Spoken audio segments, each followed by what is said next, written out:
Muy buenas tardes con todos los presentes. Tengan un cordial saludo de parte de la Oficina de Telesalud del Hospital Regional del Cusco. En esta oportunidad tendremos una tele-IEC a cargo de la doctora Miriam Melgarejo Chacón, psiquiatra de nuestra institución, con el tema suicidio y depresión. Los dejo en la palabra de la doctora, no sin antes aclararles que toda pregunta, duda o consulta la hagan al final de la exposición mediante el chat. Gracias.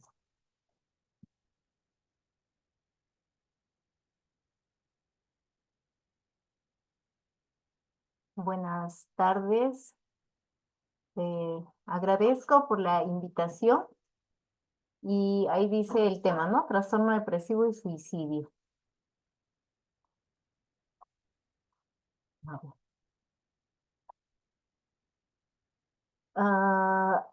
El tema de suicidio es bastante frecuente si es que, si es que pensamos en los motivos de consulta, ¿no? De llegada a nuestros servicios de emergencia.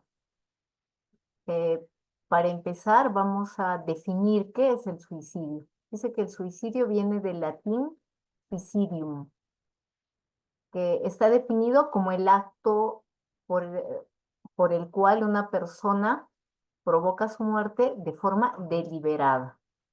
Ese es el suicidio. Algunas definiciones. ¿Qué es la ideación suicida? Es cuando una persona, es bastante obvia la definición, ¿no?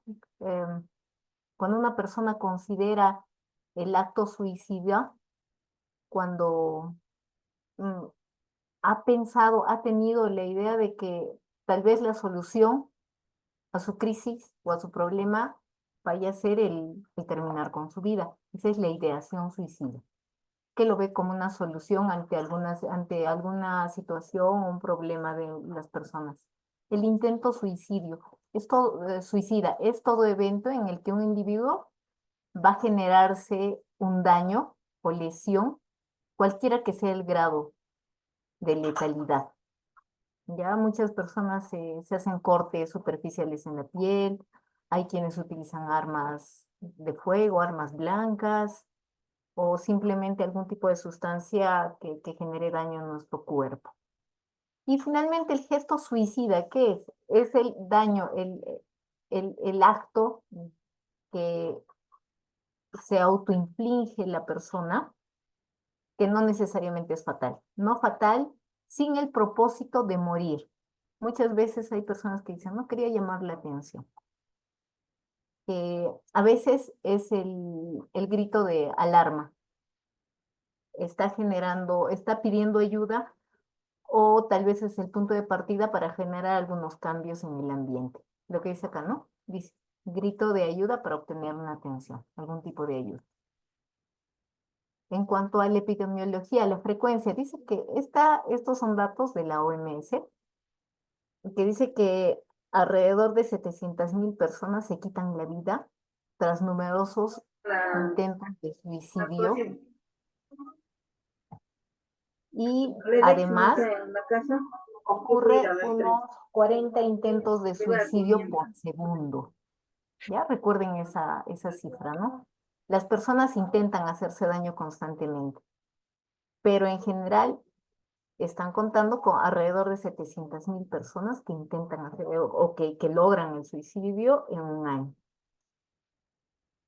Ya, según el tercer informe regional de mortalidad de suicidio, también publicado eh, en, por la OMS en el 2021, dice que el intento de suicidio es prioridad en nuestra región, eso a nivel de América Latina. Y alrededor de 98.000 muertes al año se han notificado entre el 2015 y el 2019. Esto a nivel de nuestras Américas. Más de epidemiología. Alrededor del 79% de los suicidios ocurre en los varones. 79% del total de los intentos de suicidio que logran suicidarse, ¿no? Es alrededor del 80% para los varones. La tasa de suicidio, no intentos de suicidio entre varones y mujeres va de 3 a 1. Es mucho más frecuente que el varón logre su cometido. Y dice que el suicidio es la tercera causa de muerte en jóvenes de 20 a 24 años. Recuerden que esta es una edad productiva. Y alrededor de 45 y 59 años en las personas tienen bueno, las personas de 45 y 59 años tienen una tasa de suicidio alta, seguida en las personas adultas mayores de 70 años. Los métodos de suicidio, ahí van desde la asfixia, armas de fuego, intoxicación por drogas, alcohol, envenenamiento por sustancias tipo plaguicidas, productos químicos, y es alrededor del 91% en nuestra región. Según el sistema de vigilancia Centinela del Centro Nacional de Epidemiología, esto es en el MINSA, en Perú, hay reportados intentos de suicidio entre los 15 y 19 años, mujeres, que es mucho más frecuente, y en los varones dice que va de los 20 a los 24 años. ¿Ya? Mujeres intentan hacerse daño más jovencitas, entre los 15 y 19, y los varones de 20 a 24 años. Recuerda, les había comentado que era más frecuente los suicidios en los varones. En las mujeres es mucho más común los intentos de suicidio, alrededor del 70%. La mediana del primer intento de suicidio va más o menos alrededor de los 22 años. Pero es también, bueno, se ve una frecuencia bastante distanciada, ¿no? Que va desde los 10 hasta los 85 años. En promedio, 22 años. Tasa de suicidio en los adolescentes, jovencitos de 12 a 17 años. Eh, Esto es la data del 2022, el MINSA, nuestro país. 3.6% sobre 100.000 habitantes, que es superior a la tasa nacional de 2.2% en general, ¿no? Por 100.000 habitantes. Es bastante frecuente la tasa de intentos de suicidio o de suicidios en la adolescencia, de 12 a 17 años, recuerden. ¿Ya? ¿Cuáles son los factores de riesgo para que una persona termine intentando hacerse daño, intentando quitarse la vida o finalmente logrando su cometido, ¿no? Morirse?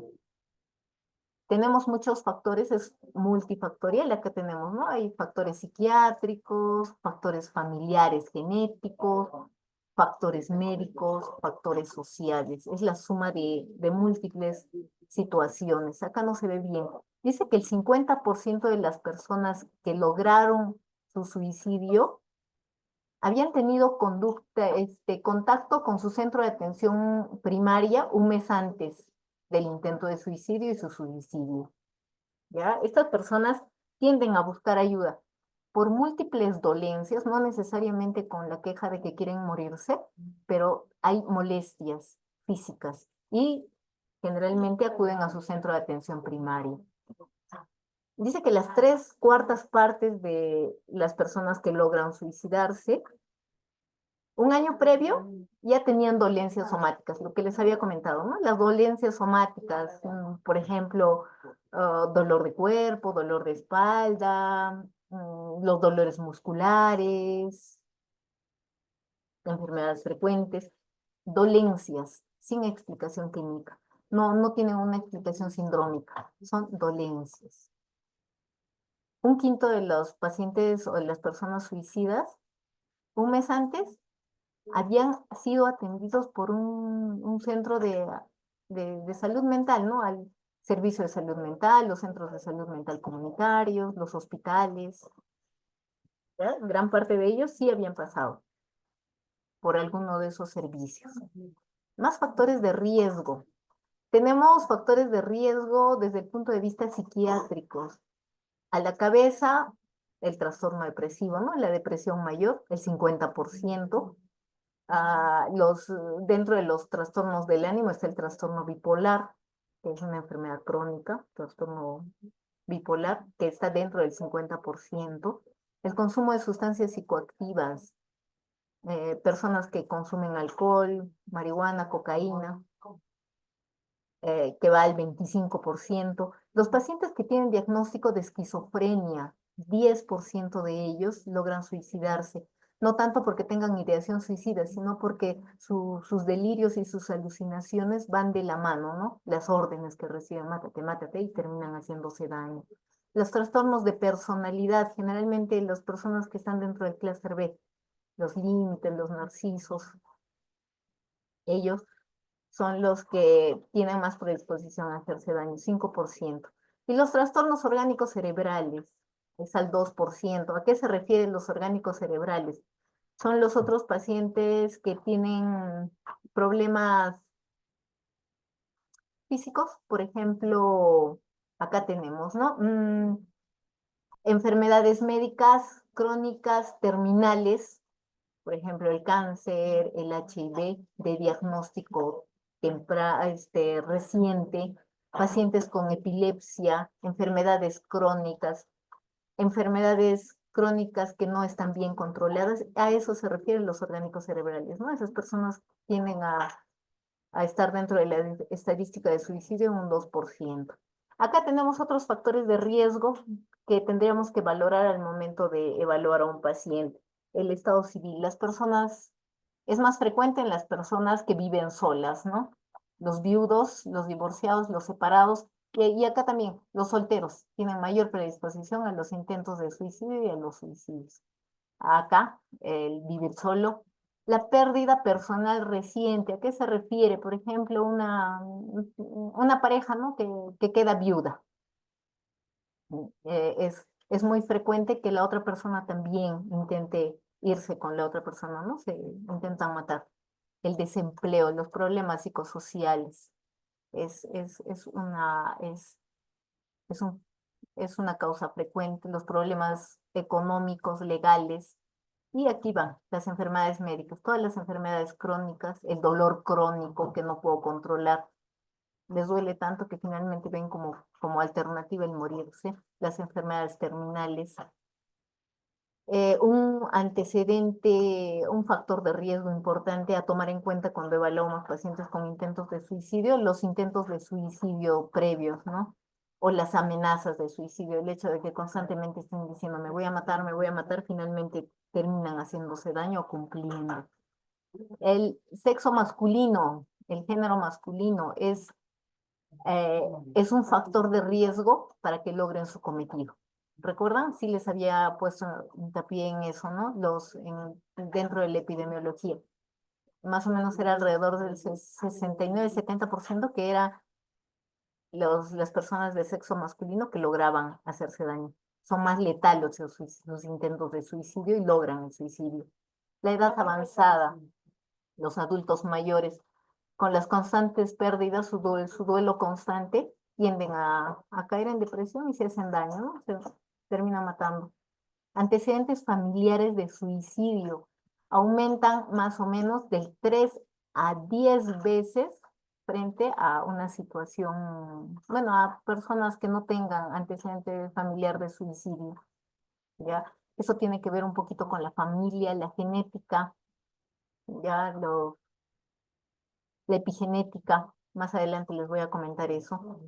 La alta hospitalaria reciente, personas que han sido dados de alta, por ejemplo, un traumatismo vertebromedular. Hasta antes del accidente totalmente funcionales, trabajaban, tenían una familia, salen de alta y son parapléjicos. Entonces, esas personas tienen mayor riesgo de hacerse daño, ¿no? Las altas, recién están saliendo de alta, es el cambio, y no le ven esperanza a su vida y tienden a hacerse daño, se matan. Tener armas de fuego en casa. Las personas que trabajan con armas, que manejan armas, que tienen permiso para manejar, o los que trabajan en las Fuerzas Armadas, ¿no? Los policías, los militares. Y algo importante, al final le pusimos, la falta de esperanza. El hecho de que una persona diga, no, no hay nada más que hacer, no hay solución, no sé qué más hacer, he hecho de todo y no se soluciona nada. Esa persona tiene alto riesgo de hacerse daño o suicidarse.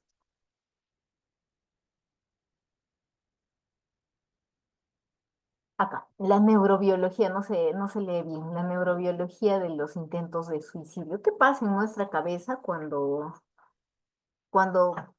una persona finalmente lo ve todo negro y se mata o se intenta matar? Tiene que ver mucho con nuestra capacidad de interpretar las cosas y nuestra capacidad de raciocinio y de ver nuestra lógica. ¿Tiene o no solución lo que yo estoy, por la situación que estoy pasando, ¿no? Dice que si pensamos en una traducción neurológica o neurobiológica, hay disfunción a nivel de la corteza prefrontal. Ustedes saben que para nosotros tomar buenas decisiones, eh, mm, ser, tener la capacidad de actuar con lógica, necesitamos de nuestra corteza prefrontal. Acá está nuestra capacidad de decisión, de raciocinio. Si es que nuestra corteza prefrontal no está funcionando adecuadamente, entonces no nos permite tomar buenas decisiones. ¿Ya? Esa es la traducción. Si es que hacemos exámenes, hay disminución del metabolismo de los metabolismos, de los metabolitos de algunos neurotransmisores, disminución del ácido 5-hidroxiindole acético en el líquido cefalorraquídeo. Esto es un metabolito de la serotonina. Hay disminución del ácido homovanílico, que también es disminución de los metabolitos de la dopamina. Recuerden, ¿no? Hay alteración del funcionamiento o de la concentración de estos metabolitos que tienen que ver con la serotonina, la dopamina. Hay desregulación del eje hipotálamo hipofisiario adrenal. Recuerden que este eje nos sirve para reaccionar en situaciones de crisis, ¿no? Cuando hay una situación de estrés agudo, ¿qué hacemos? Nuestro cerebro libera cortisol, libera adrenalina para que estemos atentos, para que no nos pase nada. ¿Qué pasa acá? Hay una hiperfunción de este eje y hay un aumento crónico del cortisol y la adrenalina, ¿ya? Y no hay un feedback, no hace de que baje o el freno para que haya disminución de la adrenalina y de cortisol. Recuerden eso para más adelante. Ya, y finalmente, lo que habíamos dicho, ¿no? La desregulación del eje hipotálamo hipofisiario tiene que ver con la noradrenalina, la adrenalina. Hay alteración del funcionamiento de la serotonina y de la dopamina. Cada una de estas sustancias tiene una función específica en nuestro cerebro, en nuestro comportamiento. Dice que la noradrenalina, acá dice, ¿no? Nos ayuda para tener energía, para tener interés y además estar para la vigilia, para estar despiertos, alertas. La serotonina nos ayuda para manejar nuestro impulso, las ganas de hacer cosas, la impulsividad. ¿Ya? Y la dopamina nos da esa sensación de satisfacción, control del placer y del dolor, y nos da la iniciativa. Si es que mezclamos todos, eh, regula nuestro estado de ánimo. ¿Ya? Si es que está en, dentro de parámetros normales, entonces nuestro estado de ánimo y nuestra función cognitiva está regulada. ¿Ya? Acá.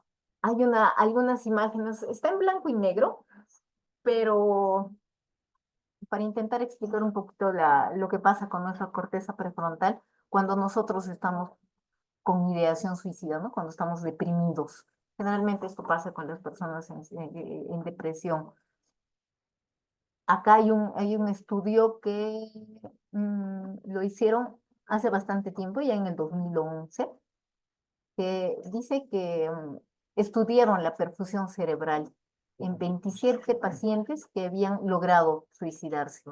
Dice que el 90% tenía cuadro depresivo severo, ¿ya? ¿Y qué habían encontrado? Había un hipometabolismo, ¿dónde? A nivel prefrontal, en la corteza, en el área cortical de, donde, acá dice, ¿no? En el área ventromedial de la corteza prefrontal y en el dorso lateral y el órbito frontal.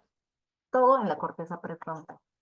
Y además habían visto que había disminución, había hipofunción en el metabolismo de este área prefrontal y sobre todo estaba en el área donde había inervación serotoninérgica. ¿Se acuerdan? La serotonina hay disfunción a nivel serotoninérgico. ¿Qué más tenemos acá?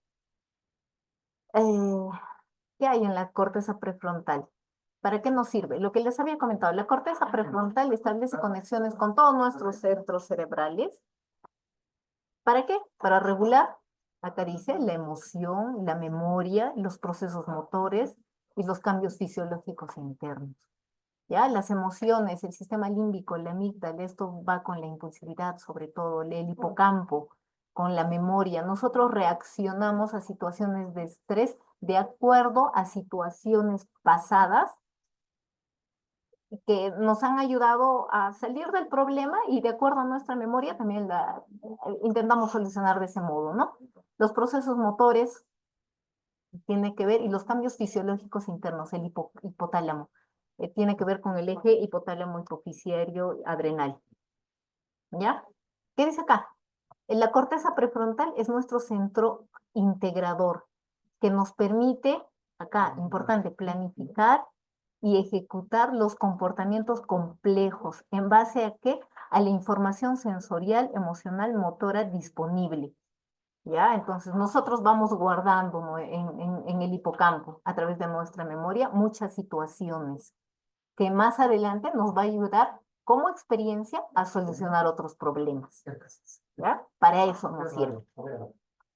Y finalmente podemos decir que la corteza prefrontal nos sirve para tomar, acá que dice, toma flexible de decisiones, optando entre alternativas e inhibiendo comportamientos desajustados con nuestra sociedad, ¿no? Planificando y fijando metas. Hace que nosotros nos comportemos de una forma coherente a situaciones específicas. Acá. ¿Qué pasa con la serotonina? Ya hemos dicho, ese es el mismo estudio que les había comentado. En Estocolmo habían hecho un estudio y también ya les había dicho que acá hicieron el estudio, habían hecho la medición de metabolitos de algunos neurotransmisores, en este caso aquí está la serotonina, el metabolito de la serotonina es el ácido 5-hidroxiindolacético, ¿ya? Habían visto que estaba disminuido en el líquido cefalorraquídeo de quienes, de estos pacientes que habían tenido intentos de suicidio severo, ¿ya? ¿Por qué? Había una disfunción prefrontal, que fue a nivel ventromedial, y además había una disfunción a nivel de los receptores postsinápticos, el 5-HT1A y el 5-HT1-2A. ¿Eso qué son? Son los receptores de la serotonina, son terminales presinápticos. Ya, aquí está. Esta es la terminal presináptica y este es el postsináptico. La serotonina está guardado acá a nivel de todas las vesículas. ¿Ya? ¿Qué hacemos? ¿Qué ocurre para que nosotros estemos estables anímicamente? Es que vamos a liberar la serotonina, va a salir al espacio sináptico y va a ir a los receptores postsinápticos para que luego vaya a actuar en el postsináptico. ¿Qué pasa acá? Los receptores postsinápticos no utilizan bien la serotonina. No utilizan bien la serotonina, quedan flotando y otra vez lo vuelven a guardar en el presináptico. Entonces hay alteración a nivel de estos receptores postsinápticos. 5-HT1A y el 1B, o 2B, no 2A.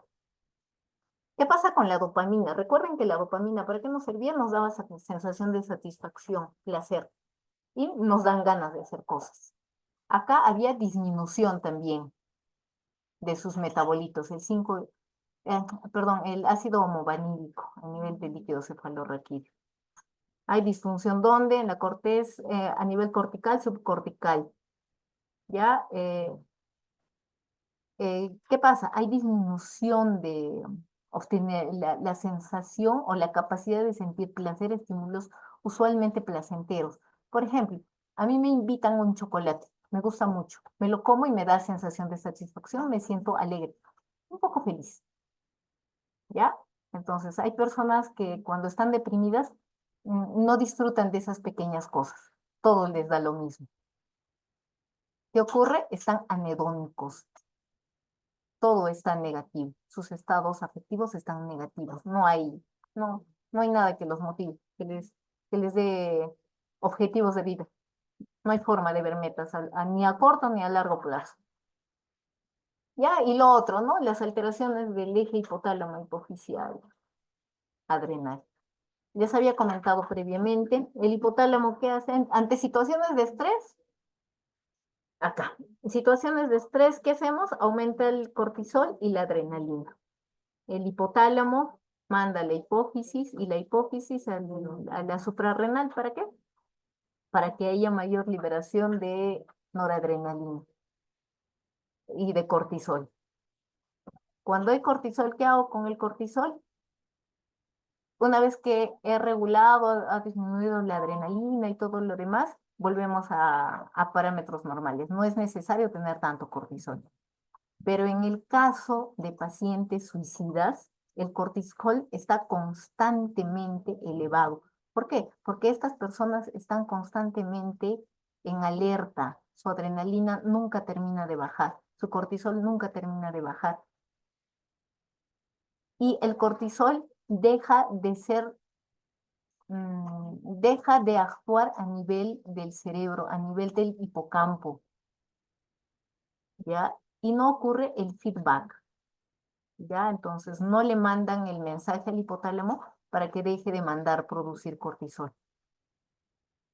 Y tener un cortisol constantemente elevado a nivel cerebral acelera la muerte cerebral, la apoptosis, ¿ya? Y va alterando el estado de ánimo y va alterando también algunos receptores. Receptores a nivel del área prefrontal, por ejemplo, la serotonina, sí se produce en nuestro cerebro, pero sin embargo, habíamos dicho que los receptores 5HT1A y 2A no eran sensibles y regresaban otra vez. Lo mismo ocurre con la dopamina a nivel del estriado y dejan de tener la sensación de satisfacción, se ponen irritables, se ponen impulsivos. ¿Y cuándo es que ocurre esto? Esto es importante que nosotros tengamos en cuenta. Las situaciones de violencia, acá dice, ¿no? Las situaciones de violencia, sobre todo a nivel de la primera infancia, hablamos de abuso sexual, abuso psicológico, maltrato, abandono, la negligencia. Eso genera en cualquiera de nosotros modificaciones epigenéticas. ¿Eso qué quiere decir? Hace de que nuestro ADN haya una desmetilación, una metilación excesiva. Hay algunas alteraciones genéticas.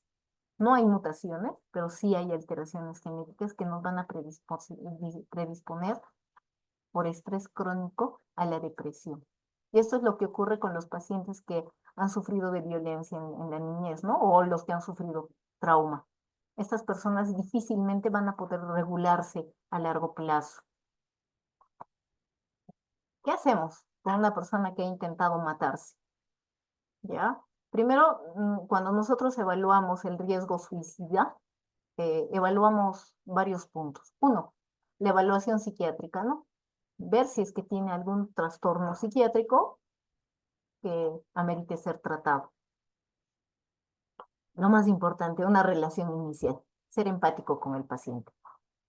A veces nosotros vemos a una persona que intenta matarse, no entendemos por qué una persona puede intentar hacerse daño. Pero sin embargo, intentar nosotros ser empáticos con ellos. Deben estar pasando por alguna situación difícil o no están siendo objetivos con su vida.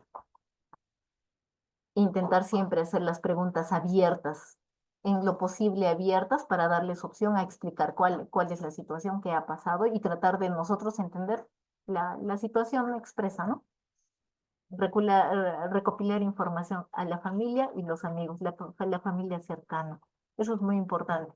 Muchas veces el paciente suicida nunca va a decir que se quiere hacer daño, pero sin embargo el entorno sí nos va a poder dar información. Y lo otro, ¿no? Evaluar el estado mental. El estado mental, si es que no hay un trastorno depresivo, si no es un paciente que tiene trastorno bipolar, si no tiene esquizofrenia, si no está psicótica, qué sé yo. Hay que buscar un diagnóstico. La evaluación del paciente suicida, hay que indagar sobre su pensamiento, ¿no? ¿Cómo yo puedo indagar sobre su pensamiento? Buscando siempre planes. ¿Cuál es su plan? ¿Qué vas a hacer al alta, no? Entonces hay quienes van a ir al alta y van a seguir trabajando, estudiando y tienen cosas pendientes. Hay quienes dicen, no, no lo sé, no tengo nada más que hacer. Ya, entonces persiste la ideación suicida, ¿no? Indagar siempre sobre el episodio del intento de suicidio, ¿no? ¿Qué ha pasado? ¿Cómo así se te ha ocurrido, no? ¿Desde cuándo estabas pensando matarte? Muchas personas ya tienen fecha específica de cuándo se van a matar, tal vez les falta solamente un detalle para matarse. ¿Qué han pensado? ¿Cómo han podido planificar, no? ¿Hace cuánto has comprado tu veneno? ¿Hace cuánto has conseguido ese arma de fuego? ¿Qué sé yo? Ese tipo de cosas hay que indagarlas, evaluar lo que les dije, ¿no? El nivel de planificación y preparación. El grado de desesperanza. ¿Qué más podemos hacer? ¿Cuál es el plan? ¿Qué hacemos contigo, no? Entonces, si es que realmente ellos consideran que no hay nada más que hacer, es alto riesgo para intentar otra vez ahí tenga un intento de suicidio más. Y los factores precipitantes, los psicosociales dentro del entorno. Ya el diagnóstico multidireccional, siempre el diagnóstico psiquiátrico, las enfermedades médicas. Recuerden que los diagnósticos recientes de algunas enfermedades crónicas pueden llevar a ideación suicida, ¿no? Por ejemplo, la diabetes, la hipertensión con diagnóstico reciente, el HIV, el cáncer, ese tipo de enfermedades predisponen a tener ideación suicida. La familia, el entorno, cuánto apoyo social o familiar tiene el apoyo social. Recuerden el desempleo, las deudas, los predisponen a ese tipo de ideación. ¿Qué más evaluamos? La falta de flexibilidad cognitiva. ¿Qué quiere decir? Le digo, oye, pero te vas a morir. Sí, prefiero morirme. Definitivamente no hay otra. ¿Y no hay alternativas? No, ya no. Todas las he agotado. Está decidido a morirse. El congelamiento afectivo. A veces se quedan tan mal que ni siquiera ya saben expresar si están tristes, ¿no? Ya ni siquiera pueden reconocer eso. Evaluación ambiental negativo. Todo está negativo, todo está negro. ¿Ya para qué vivo, no? Esa es la desesperanza. No sirvo, no hay futuro, nada va a cambiar, todo está igual, mejor me muero. ¿Qué hacemos? Lo primero es estabilizarlos, crear un entorno seguro, ¿no? Asegurarnos de que dentro de lo posible eh, guardar, alejar todas las posibles situaciones que les genere un intento de suicidio, el control frecuente, el acompañamiento. Recuerden que el paciente que quiere matarse no va a avisar, no les va a decir me estoy matando. Hay que adelantarnos a los hechos. El manejo del trastorno psiquiátrico. Si está deprimido, bueno, hay que trabajar, hay que manejar el tratamiento de los problemas afectivos. Recuerden que el tratamiento con los antidepresivos o los estabilizadores del ánimo son muy lentos, hacen efecto a partir de la tercera semana, recuerden. La esquizofrenia, igual hay que estabilizar al paciente, el consumo de sustancias, también trabajar con ellos. Y los trastornos de personalidad, sobre todo, se maneja con psicoterapia, ¿no? Es muy a largo plazo.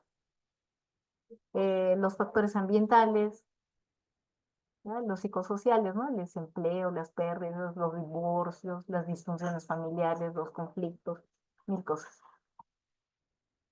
Ya, y les agradezco por la atención. Y acá les había puesto es la noticia, ¿no? De José María Arguedas cuando se suicidó. Saben que es un escritor, bueno, fue peruano, intelectual, muy productivo intelectualmente, pero él tenía una depresión desde muy pequeñito, ¿no? Él había sufrido de violencia, negligencia en la niñez y fue muy difícil manejarlo, a pesar de que hizo tratamiento psiquiátrico por años. Eso es todo. Si tienen alguna duda, preguntas, puedo responder.